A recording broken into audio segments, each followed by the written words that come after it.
I discovered my fiancé and my sister in bed together during my engagement party, and my parents asked me to stay silent to protect her reputation. I am a tenured professor at a large Northeastern university, 42F.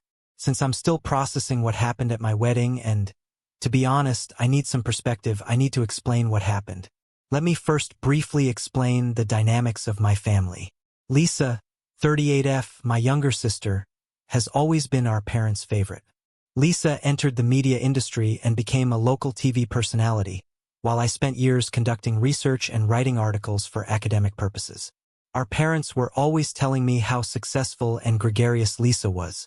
The partiality was brutally evident when I was growing up. Our parents paid top bucks for Lisa to enroll in theatrical classes. I was told to use what we had when I required equipment for my science projects. All our lives, this trend persisted.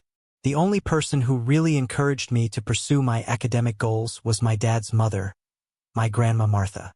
"Elena, you have a gift in your mind," she would often tell me. "Don't allow someone to make you less bright." While my parents were occupied watching one of Lisa's TV segments, she joined me in celebrating the publication of my first research paper in a famous magazine.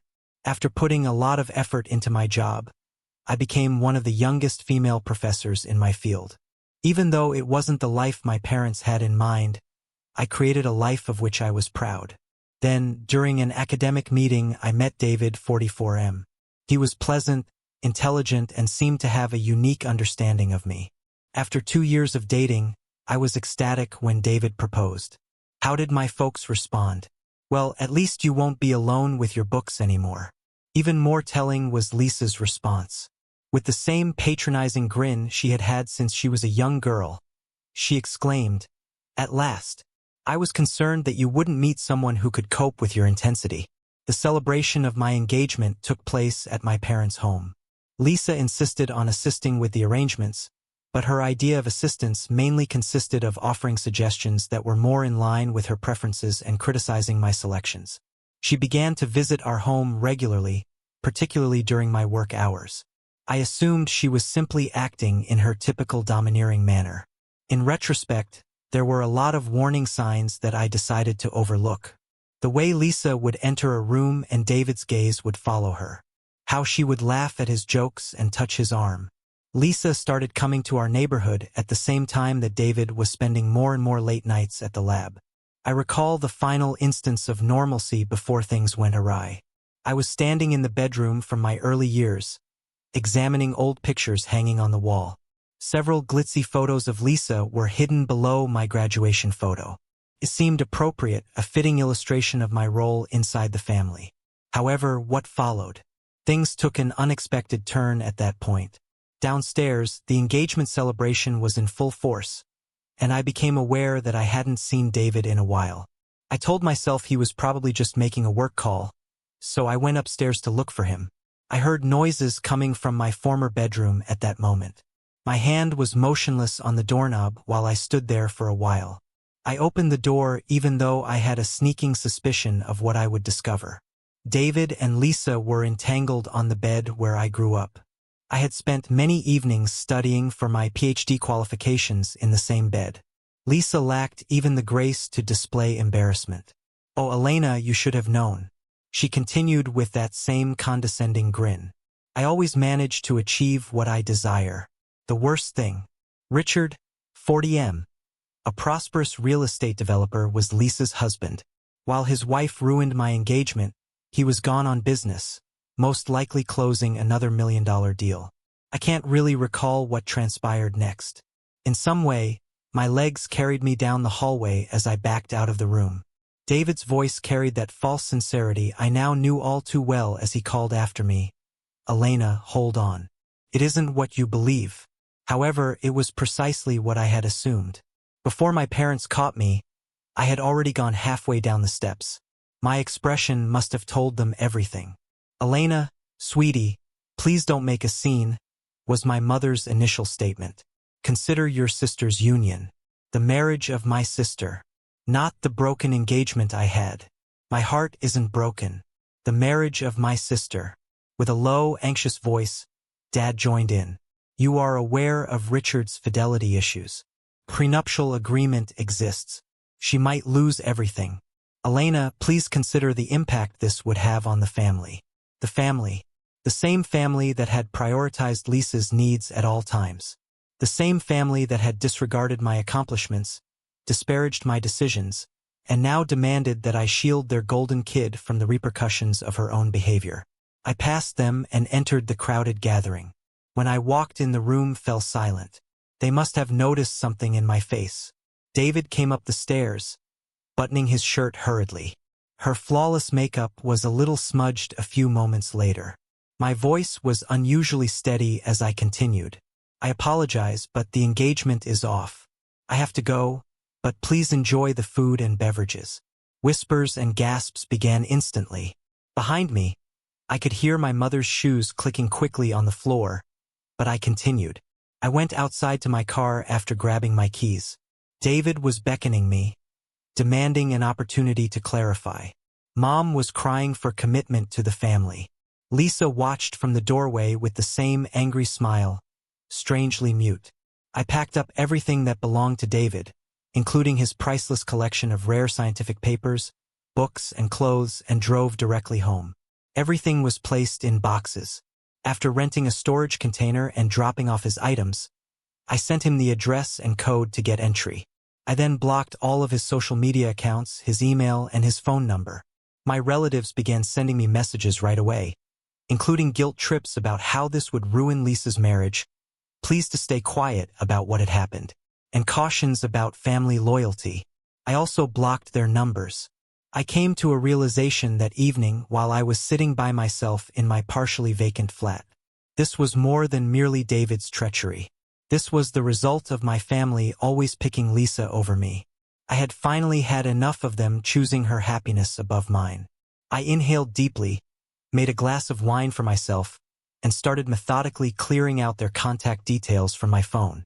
Every time I deleted something, I felt lighter. I was choosing myself for the first time in my life. I put myself into my work after that night. My haven was the university. I worked in the lab for several hours as my research team worked on a molecular biology breakthrough project. Despite noticing my alteration, my coworkers were gracious enough to keep their distance. Richard, the husband of Lisa, arrived at my workplace 3 weeks following the engagement celebration. His normally spotless suit was a little rumpled, and he appeared exhausted. Simply put, I need to know everything, he said.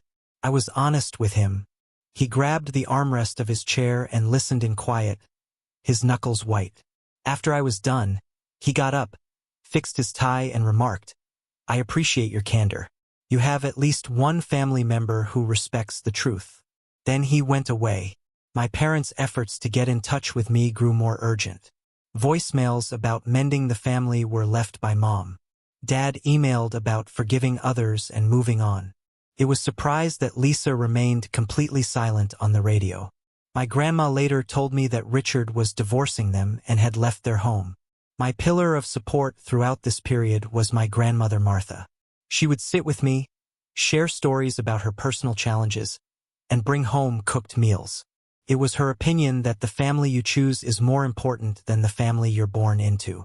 I was resolved to turn my suffering into something useful, so I concentrated on drafting my next research article. One of the best journals in my profession approved the work. A professor at another university sent me a congrats email the day it was published. Michael, 45M, was his name, and he was an expert in research facility architecture. Michael's email was kind but professional. He remarked that he had read my earlier work and that our departments might work together. I was drawn to his writing style because it demonstrated more than simply professional etiquette. There was a sincere interest in the science. We started a communication regarding the relationship between research efficiency and laboratory design once I replied. Over time, our emails grew longer and more intimate. He talked about how his own family had helped him pursue his unusual career path of integrating scientific study with building. I really ran into him one day when I was buying coffee at the school cafe. I spilt my coffee all over his white shirt while he was at our university for a conference. As I assisted him in cleaning up, Michael grinned and commented, "Well, this is quite different from our email conversations," rather than being upset. He asked if he could get me a coffee substitute. I paused. I had vowed to never date again after David, especially in academic settings. However, Michael was different in some way. Perhaps it was the way his eyelids wrinkled when he grinned, or the fact that he made no effort to impress me with his academic background. Observing my hesitancy, he laughed. "I promise I'm not a serial killer. Just a clumsy architect who'd like to replace your coffee and maybe hear more about your latest research in person."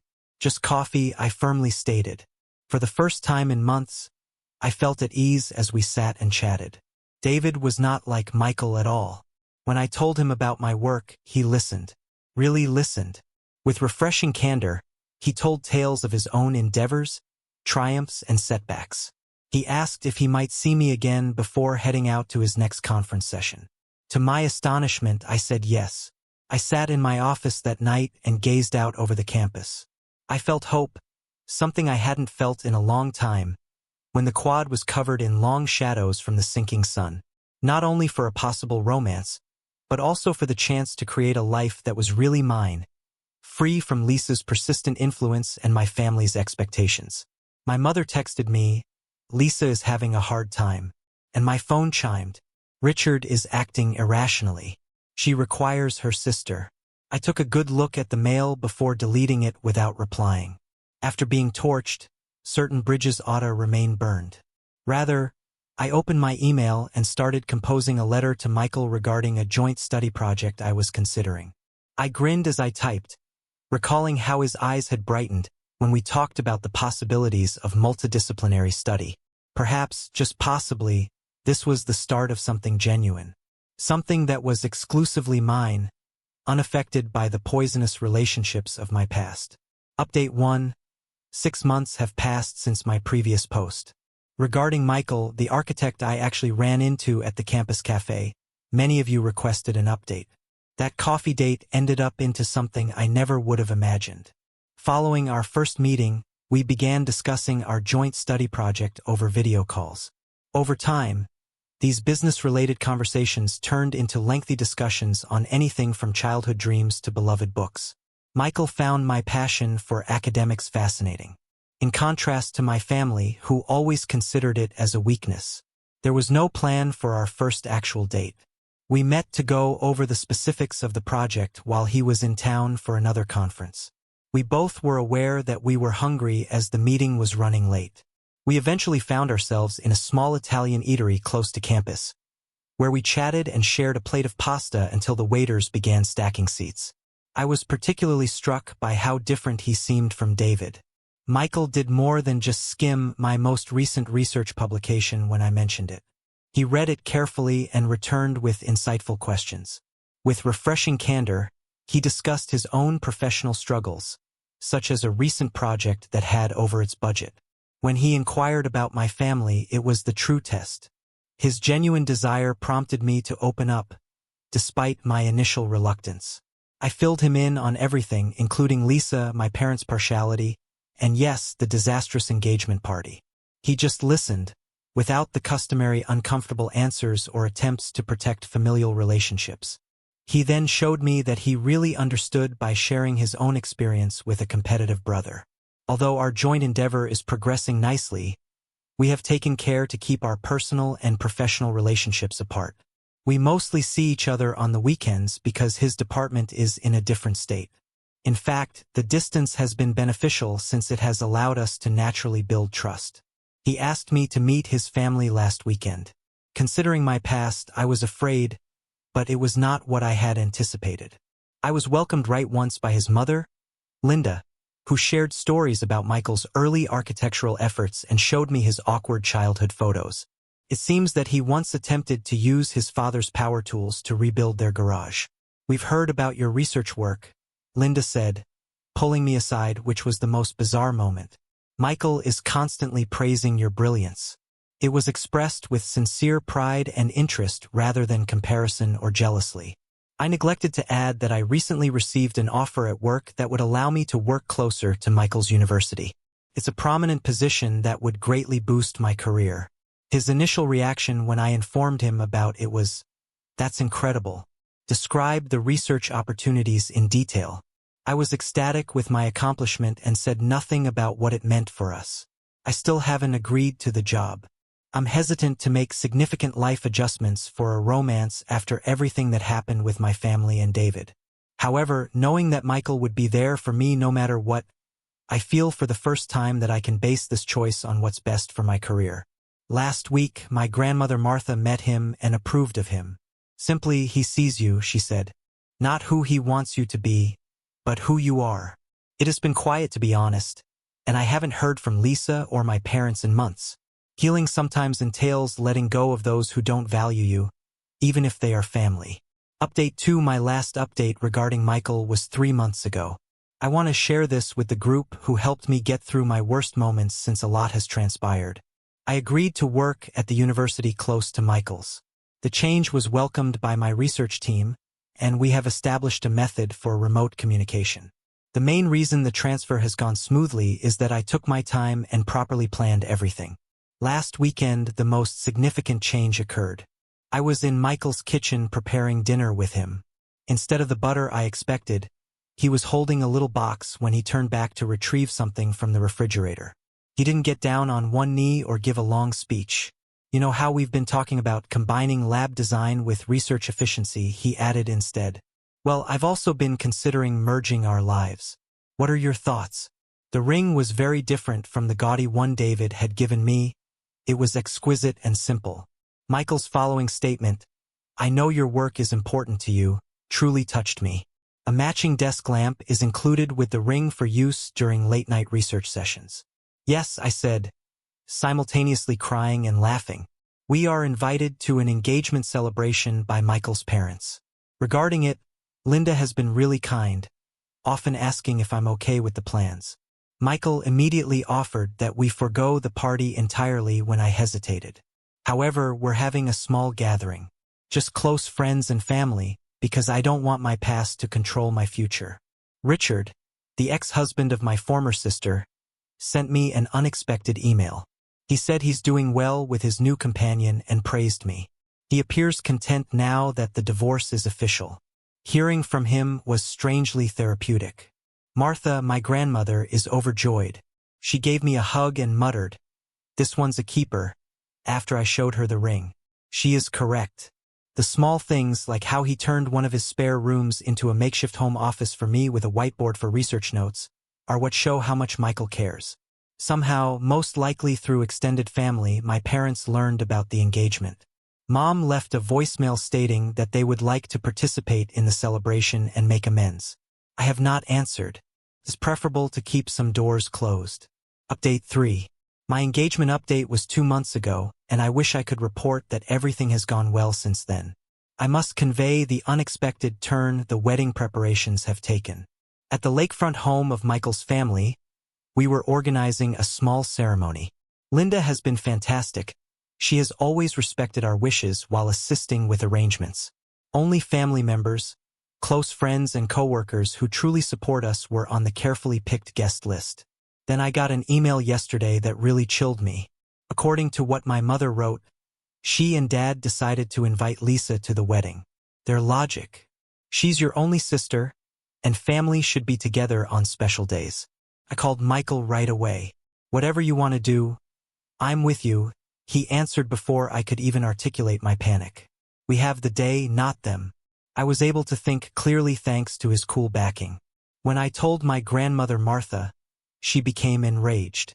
"After everything they've done," she said, "they have no right." I knew I had to deal with this on my own, but she offered to run interference. Before sending it, I wrote and revised my response multiple times. "Mom and Dad, I made it very plain that I didn't want Lisa to attend my wedding. This cannot be discussed. You won't be accepted either if you're unable to respect this barrier. Elena." Their reaction was expected. About family togetherness, Mom called in tears. Dad wrote a long email about forgiving others and letting go. They even had some family members contact them on their behalf. Michael has had tremendous support from his parents during this time. Linda called to reassure me that only those invited would be allowed entry to the location due to security measures. Michael's brother James volunteered to deal with any unwelcome visitors directly. My research team's support was the most unexpected. They offered to surround me with a protective circle during the wedding after I brought up the matter in a lab meeting, looking agitated. My department director, Dr. Anderson, even offered to accompany me on my wedding. Last night, Michael and I went over our wedding arrangements. If it made me feel safer, he proposed that we alter the location, the date, or even go on an elopement.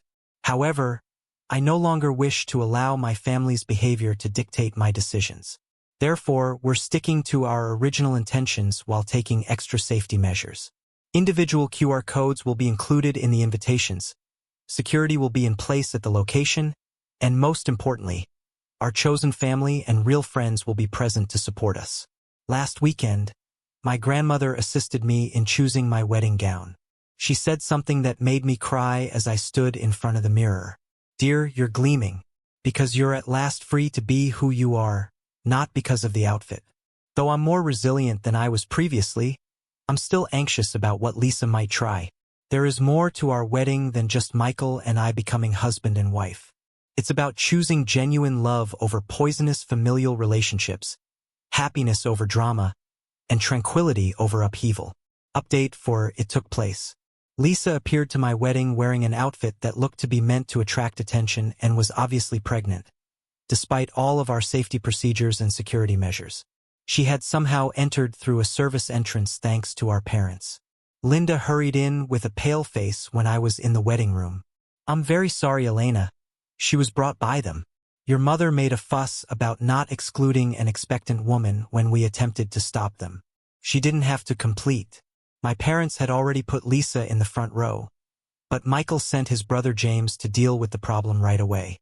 I felt sick to my stomach when I saw the same smug expression on her face that I had witnessed at my engagement party with David. I inhaled deeply and turned to face the mirror.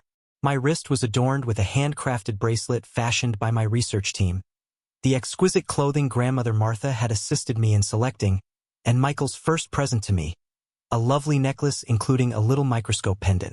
"What do you want to do?" When I called Michael, he inquired. "They can still be taken out or we can put it off. I support you no matter what you decide." I realized then that I had allowed them to dictate my happiness all my life. "Not today. We're getting married," I stated confidently. "They can stay, but I'm done letting them write my story." The ceremony got underway. Dr. Anderson, the director of my department, escorted me down the aisle with pride. Everything else vanished when I saw Michael waiting for me with love and compassion in his eyes. We exchanged vows that we had written ourselves. Everyone laughed when Michael pledged to constantly support my scientific endeavors, adding, "even if it means converting more rooms into lab space." From peer reviews to late-night science talks, I vowed to be his partner in everything. The reception followed. I believed I was ready for anything, but I was surprised by what transpired next. Lisa pretended to be the maid of honor and got to her feet, holding a glass of champagne. She began by describing how she had saved me from making terrible mistakes, and how she was always looking out for her big sister. Beneath the table, I felt Michael's fingers clasp mine. I noticed my research team stiffening up, poised to step in. Linda was getting up from her chair a little. However, for the first time in my life, I was able to fight my own fights without assistance. Calmly and professionally, as I would have addressed a lecture hall, I stood up, holding my own glass. "I think it's time for the bride to make a toast of her own," I replied. What came next? Well, that merits an update of its own. Let's simply say that speaking your truth with dignity might sometimes be the best form of retaliation rather than being silent. Update 5. Here is what transpired when I made my toast after my previous update regarding Lisa attending my wedding. As I stood there, staring at my sister's arrogant face, I experienced an odd feeling of peace. I'd been lecturing academically for years, so I knew how to control a room. I started by saying, "For those who don't know me well, I'm a scientist. We work with truth and facts, so allow me to share some family-related truths." There was a silence in the room. My sister, who was married at the time, was in bed with my then-fiancé 3 years ago. My parents were more concerned with preserving Lisa's reputation than with my wounded heart when I found them. At last, Lisa's smile wavered. Tom, her husband, whom she had brought as a sign of family unity, suddenly got to his feet. His voice was tight as he asked, "The baby, Tom? Is that why you've been avoiding the paternity test?" There was an overwhelming quiet in the room. Lisa placed a protective hand over her growing tummy. I went on, speaking steadily. "There has always been a trend in my family. Lisa's happiness comes first. They pleaded with me to remain silent after she ruined my first engagement. They helped her get in when she arrived here without permission. But today, I said, is about true family, the type that makes you stronger rather than weaker. My research group, who take pride in my accomplishments. Michael's family, who embraced me with unmatched warmth. My grandmother, who never failed to recognize me for who I am. Tom was the first to go. Lisa called his name and ran after him. My mother was crying as my parents followed. The room's atmosphere abruptly lightened when the door closed behind them. Then my grandmother got up and held up her glass. In her own words, to Elena and Michael, to truth, to real love, and to the family we choose. The remainder of the reception was excellent. Everyone relaxed without the burden of pretense. My study team secretly practiced a surprise dance, which they performed. I found out the following morning that Tom had requested a paternity test and filed for divorce. For once, I didn't feel obligated to assist in picking up the pieces when Lisa's meticulously constructed world fell apart. Update 6. A year has passed since my wedding and the amazing things that happened there. I wanted to give the community that helped me through everything one last update because so much has changed. Michael and I are expecting our first child, which is the major news initially. My first emotion upon seeing the positive test result was one of terror. It brought back memories of my own familial relationships. However, Michael's answer was ideal. He wrapped his arms around me and said, "This kid's going to have the best mom, a brilliant scientist who knows how to love unconditionally." The family of Michael and Linda has been amazing. Linda was thrilled about my latest research article as well as the baby when we told them. "This child is going to have such an amazing role model," she remarked, describing my work in the journal. I've heard tidbits of information regarding Lisa's situation from my grandmother, Martha. Tom's suspicion that the baby wasn't his was validated by the paternity test. She is currently trying to start again while living with our parents. The reality of being a single mother has replaced the opulent lifestyle and fancy clothing. I occasionally have a slight sense of sadness, not precisely guilt, for the way things turned out. Michael's statement, "Consequences aren't cruel, they're just truth in action," comes to mind next. I'm doing well with my research.